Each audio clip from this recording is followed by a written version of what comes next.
Most welcome in this session.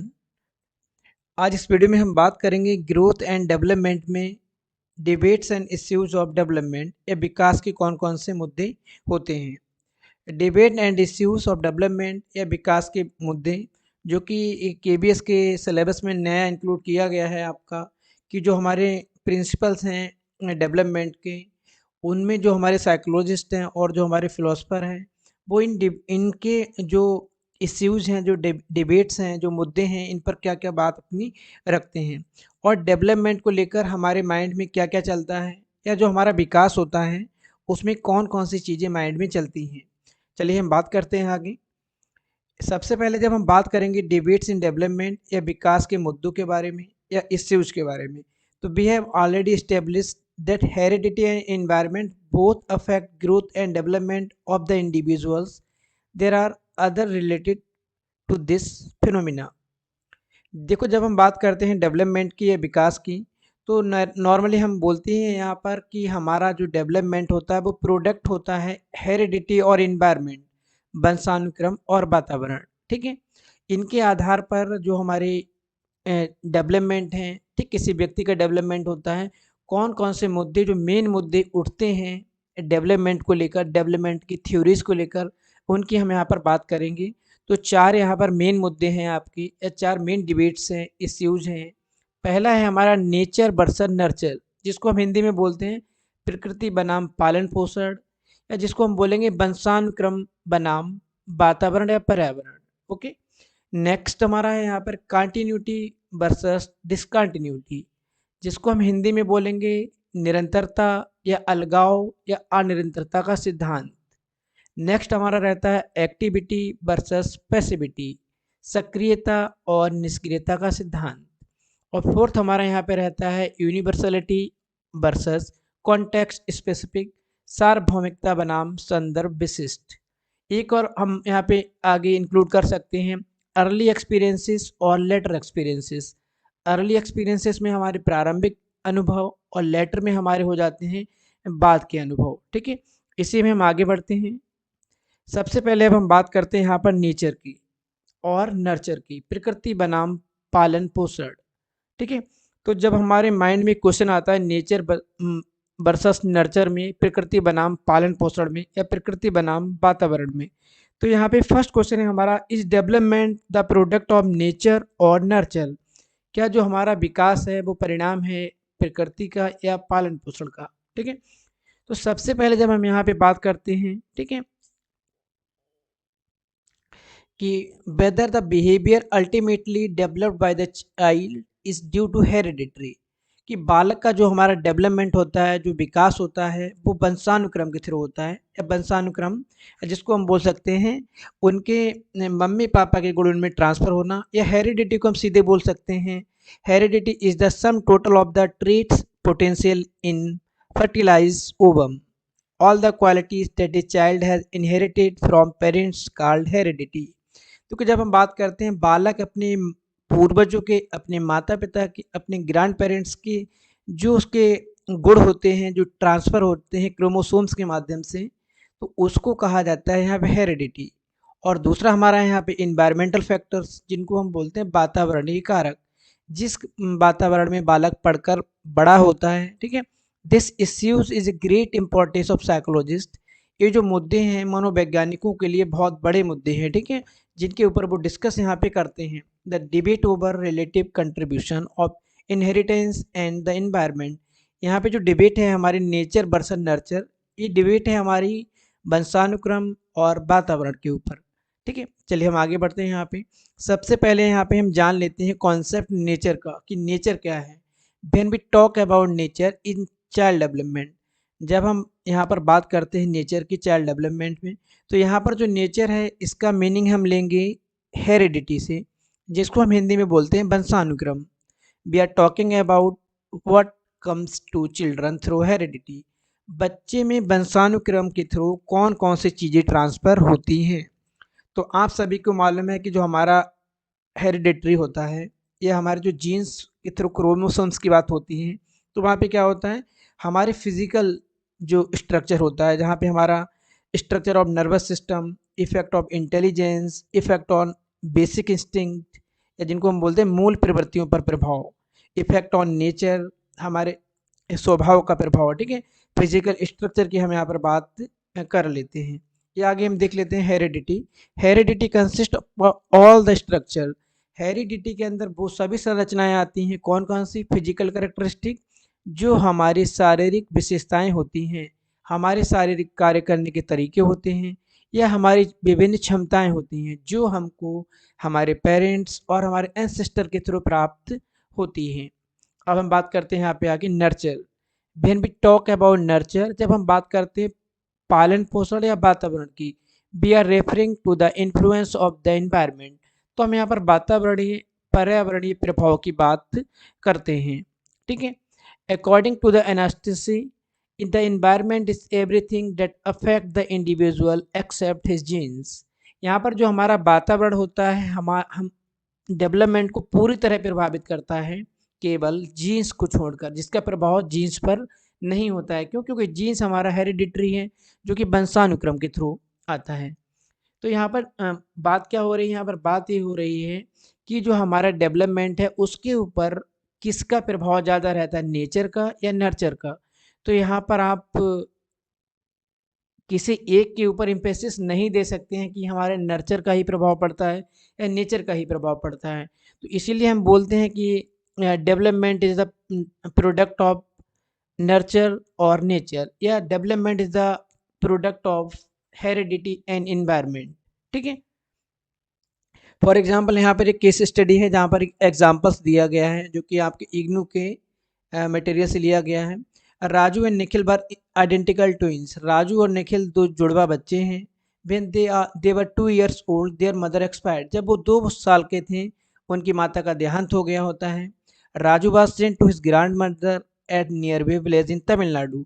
Raju को उसकी दादी के यहाँ भेज दिया जाता है जो तमिलनाडु में एक गाँव है। And Nikhil was brought up by his father. और निखिल का लालन पालन उनके पापा के द्वारा किया जाता है।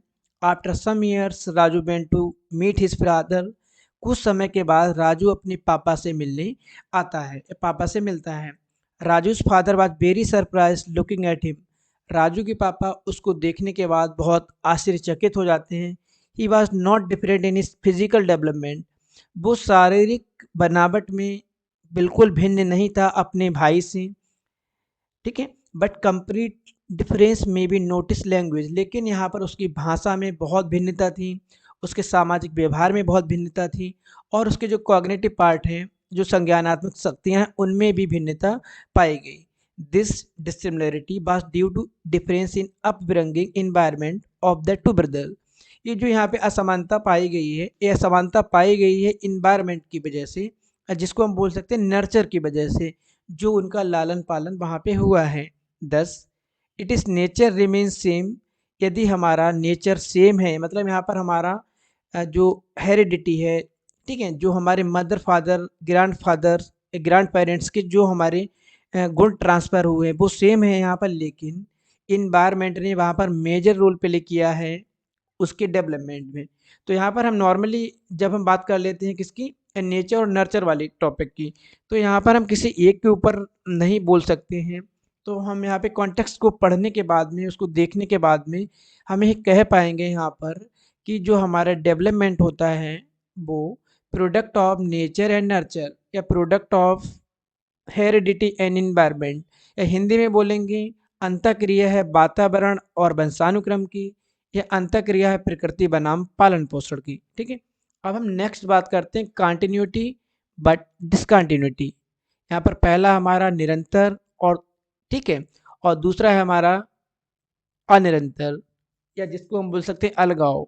कंटिन्यूटी की जब हम बात करते हैं तो कंटिन्यूटी का सीधा सा मतलब होता है कंटिन्यू व्यू में चलना, बिना रुके, ग्रेजुअली, धीरे धीरे, स्मूथली चलना, ठीक है। यहाँ पे कंटिन्यूटी वाला जो हमारा है, theory suggest that individuals development is smooth and gradual process. जो हमारा निरंतरता का सिद्धांत है वो बताता है कि जो डेवलपमेंट है वो हमारा स्मूथली और धीरे धीरे चलता है। Not specify in any stage, इसको किसी स्टेज में वो नहीं किया गया है स्पेसिफाई कि कौन कौन सी स्टेजेस आएंगी, कौन कौन सी चीज़ें वहाँ पर हमको मिलेंगी, ठीक है। आगे हमारा आ जाता है यहाँ पे डिसकंटिन्यूटी। ये लोग स्टेज को मानते हैं। Theory suggest that change in abrupt during the course of life. इनके अकॉर्डिंग जो चेंजेस हैं वो डायरेक्ट एट ए सडन आते हैं, वो कि धीरे धीरे। ये नहीं मानते हैं कि ग्रेजुअली प्रोसेस है, ये मानते हैं कि जो हमारे डेवलपमेंट में चेंजेस आते हैं वो अब्रप्ट होते हैं या एट सडन होते हैं, अचानक से उत्पन्न होते हैं। और इन्होंने इसको जो स्टेजेस होते हैं स्टेजेस में डिवाइड किया है। स्टेजेस की बात ये लोग करते हैं यहाँ पे। तो कंटिन्यूटी में हम बात करते हैं वाइगोत्स्की की, जिन्होंने अपना सिद्धांत दिया था, जिनका सिद्धांत का नाम है हमारा सामाजिक अधिगम का सिद्धांत, या जिनको बोला जाता है सामाजिक अधिगम सिद्धांत को व्यवहारवाद और संज्ञानात्मक दोनों का एक ब्रिज माना जाता है, या सामाजिक विकास का सिद्धांत। तो इन्होंने बताया था कि बालक का विकास सोसाइटी पहले सबसे पहले मदर फादर की टच में आता है, फिर और जो फैमिली मेम्बर्स होते हैं आस पड़ोस का आता है, फिर धीरे धीरे सोसाइटी के थ्रू वो डेवलपमेंट उसका होता जाता है और वो कंटिन्यू वे में होता है। लेकिन जब हम बात करते हैं जीन पियाजे की या ब्रूनर की, तो इन्होंने वहाँ पे स्टेजेस डिवाइड कर दी हैं। पहला pre operational sensory motor stage, pre operational, concrete, formal. या हम बात कर लेते हैं वहाँ पर ब्रूनर की, तो उन्होंने भी स्टेजेस डिवाइड कर दिए हैं। उनके अकॉर्डिंग जो डेवलपमेंट होता है वो हमारा स्टेजेस में होता है, और वो ये नहीं है कि कंटिन्यू वे में चलता रहता है। और लेकिन जो कंटिन्यूटी वाला है उसमें हमारा डेवलपमेंट कंटिन्यू वे में चलता है। जैसे आप यहाँ पे फिगर देख रहे होंगे, तो एक स्मूथ और बिल्कुल ग्रेजुअल पाथ है, चला जा रहा है आपका, कोई कहीं पर भी यहाँ पर थोड़ा सा भी यहाँ पे रुकावट नहीं है। लेकिन जब आप देख रहे हैं सेकंड फिगर, पहला वाला फिगर इंडिकेशन करता है यहाँ पे वाइगोत्स्की का कि कंटिन्यू वे में हमारा डेवलपमेंट होता रहता है। हम जैसे जैसे नई नई चीज़ों को सीखते हैं वो चीज़ें आगे बढ़ती रहती हैं। लेकिन जब हम सेकंड वाले फिगर पे आते हैं, बी फिगर पे, तो यहाँ पर हम देख रहे हैं कि स्टेयर टाइप का बना हुआ है आपका, ठीक है। फर्स्ट में थोड़ा टाइम, दूसरे में थोड़ा टाइम ड्यूरेशन है, थर्ड में टाइम ड्यूरेशन है, और अचानक से अब्रप्ट चेंजेस आ जाते हैं। कहने का मतलब पहला हमारा सेंसरी मोटर स्टेज में कुछ एबिलिटी होती है जिनको हम कर पाते हैं कंपाइल। जब हम जाते हैं प्री ऑपरेशनल में तो कुछ हमारी एबिलिटी बढ़ती हैं। जब हम जाते हैं कॉन्क्रीट में तो एबिलिटी बढ़ती हैं। जब हम चले जाते हैं फॉर्मल तो और एबिलिटी हमारी बढ़ जाती हैं। तो यहाँ पर सीधे से मान के चला गया है कि जो इंडिविजुअल्स डेवलपमेंट है कंटिन्यूटी में एक स्मूथ प्रोसेस है, कोई स्पेसिफाई स्टेजेस नहीं है, ये एक किसी स्टेजेस को नहीं मानते हैं। The path of all development stage in common, ठीक है। लेकिन जब हम डिसकंटिन्यू की बात करते हैं तो ये स्टेजेस को मानते हैं। Change is abrupt and sudden during the course of life. ये मानते हैं जो हमारे चेंजेस हैं वो अचानक से उत्पन्न होते हैं, जिनको अप्रूव किए हैं कौन, जीन पियाजे और ब्रूनर के द्वारा, ठीक है। नेक्स्ट हमारा है एक्टिविटी वर्सेस पैसिविटी, जिसको हम बोलते हैं सक्रियता बनाम निष्क्रियता। देखो जब बात होती है यहाँ पे सक्रियता और निष्क्रियता की, एक्टिव और पैसिव, तो पहला जो हमारा एक्टिविटी है, this first issue of activity assume that in the development process individual is active, she doesn't accept what is coming naturally, she or he tries to choose her his own pathway of development। यहाँ पर बात हो रही है पहले कौन सी activity की, जिसको हम बोलते हैं सक्रियता। तो यहाँ पर सक्रियता वाला जो हमारा पहला है एक्टिविटी वाला, तो यहाँ पर जो भी चीज़ें हम यहाँ पे सीखते हैं, जो भी चीज़ें हमारे पास आती हैं, तो विकास की प्रक्रिया में यहाँ पर लोग एक्टिव रहते हैं, सक्रिय होते हैं, और भी अपना मार्ग स्वयं चुनते हैं। क्यों? क्योंकि वो एक्टिव है वहाँ पे। यहाँ पे जैसे लिखा है आपका, the first issue of activity assume that in the development process of the individual is active. यहाँ पर जो भी व्यक्ति है, जो भी प्राणी है, वो कार्यशील है, क्रियाशील है। She does not accept what is coming naturally. वो जो चीज़ें चली आ रही हैं नेचुरली, हर चीज़ को स्वीकार नहीं करता है। वो उन चीज़ों को स्वीकार करता है जिसकी उसको ज़रूरत है, और वो अपने पाथ को खुद वहाँ पे ऑप्ट करता है, क्या उसको सीखना है, क्या उसको नहीं सीखना है। नीचे वाला क्या है, पैसिव मोड के हैं। यहाँ पर जो चीज़ आ रही है उसको हम स्वीकार करते जा रहे हैं, हम अपना मार्ग स्वयं नहीं चुनते हैं, हम अपना मार्ग स्वयं से प्रशस्त नहीं करते हैं। Passivity in development suggest that individual accept as it is whatever is coming in the pathway of development. तो दूसरा हमारा हो जाता है यहाँ पर, जैसे पहला वाला जो है हमारा, यहाँ पर हम बात करते हैं एक्टिविटी वाले में, ठीक। यहाँ पर हमारे कौन से आएंगे, यहाँ पे आएंगे हमारे कंस्ट्रक्टिविस्ट। जिसमें हमारे जीन पियाजे और वाइगोत्स्की की हम बात कर लेंगे, ब्रूनर की बात कर लेंगे। और जो पैसिविटी वाला हमारा है, यहाँ पे हमारे सभी मनोवैज्ञानिक आएंगे, व्यवहारवादी। ठीक है, तो ये रहेंगे यहाँ पर। विकास की वो प्रक्रिया है जिसमें लोग असक्रिय रहते हैं, उन्हें जो मिलता है वो उसे वैसा ही स्वीकार कर लेते हैं, कोई भी चेंजेस नहीं करते हैं। क्यों? क्योंकि ये लोग सक्रिय नहीं होते हैं। एक्टिविटी वाले में क्या, लोग सक्रिय होते हैं तो उनके अकॉर्डिंग चीज़ों को करते हैं। अगला हमारा यूनिवर्सलिटी वर्सेस कॉन्टेक्स्ट स्पेसिफिक, सार्वभौमिकता बनाम संदर्भ विशिष्ट। तो यहाँ पर सीधी मालूम है आपको, यूनिवर्सलिटी या यूनिफॉर्म पैटर्न की जब हम बात करते हैं तो एक कॉन्टिन्यूस प्रोसेस है, बर्थ से लेकर डेथ तक, या बॉम्ब से लेकर टॉम तक, गर्भ से लेकर कब्र तक। ठीक है, तो यहाँ पर जो हमारे सर्टन प्रिंसिपल्स हैं डेवलपमेंट के, वो क्या है, सीक्वेंस में है, ऑर्डर में है, या यूनिफॉर्म पैटर्न है, या एक समान है। तो इनके अकॉर्डिंग जो हमारा डेवलपमेंटल है वो सार्वभौमिक है, हर जगह सेम रहेगा। फॉर एग्जांपल अगर हम एक इन्फेंसी बालक की बात करते हैं और एडल्टहुड स्टेज तक, किशोरावस्था तक, तो वहाँ पे क्या होता है, बालक का जो डेवलपमेंट है वो कहीं पर भी हो, इंडिया में हो, पाकिस्तान में हो, न्यूजीलैंड में हो, ऑस्ट्रेलिया में हो, सबका सिमिलर रहेगा। ऐसा नहीं कि इंडिया वाले का पहले सर बढ़ जाएगा और अफगानिस्तान वाले का पहले पैर बढ़ जाएगा। क्यों? क्योंकि यहाँ पर एक सिस्टमेटिक सिक्वेंसली और यूनिफॉर्म पैटर्न है जो कहीं पर भी चेंज नहीं होगा। जब हम बात करते हैं कॉन्टेक्स्ट स्पेसिफिक की, तो यहाँ पर हम ले लेते हैं इन्वायरमेंटल को। क्यों? यहाँ पर वो चीज़ें हैं, फॉर एग्जांपल हम किसी बच्चे को अलग अलग सोसाइटी में रखते हैं, एक को हम अर्बन में रखते हैं, एक को रूरल में रखते हैं, तो दोनों की जो कैरेक्टरिस्टिक हैं, दोनों की जो क्वालिटी हैं, दोनों की लैंग्वेज हैं, दोनों की कल्चर, दोनों चेंज होंगे वहाँ पे। For example an individual from tribal background may have a set of social behaviour which is different from individual of urban. यहाँ पे एक बच्चा है जो ट्राइबल बैकग्राउंड से है और एक हमारा अर्बन बैकग्राउंड से है। दोनों के हम देखेंगे बातचीत करने के तरीके में भिन्नता है।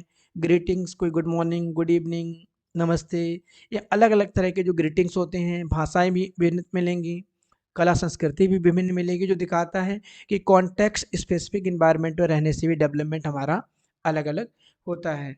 तो यहाँ पर हमको इसी तरह के टॉपिक दिए जाएंगे, थीम दी जाएंगी, उनको हम अपने अकॉर्डिंग समझेंगे, और जो जिस तरह का हमको चीज़ वहाँ पे दी जाएगी उसके अकॉर्डिंग हमको वहाँ पे आंसर ऑप्ट करना रहेगा। कोई कन्फ्यूजन, कोई प्रॉब्लम तो आप लोग कमेंट कर सकते हैं। Thank you.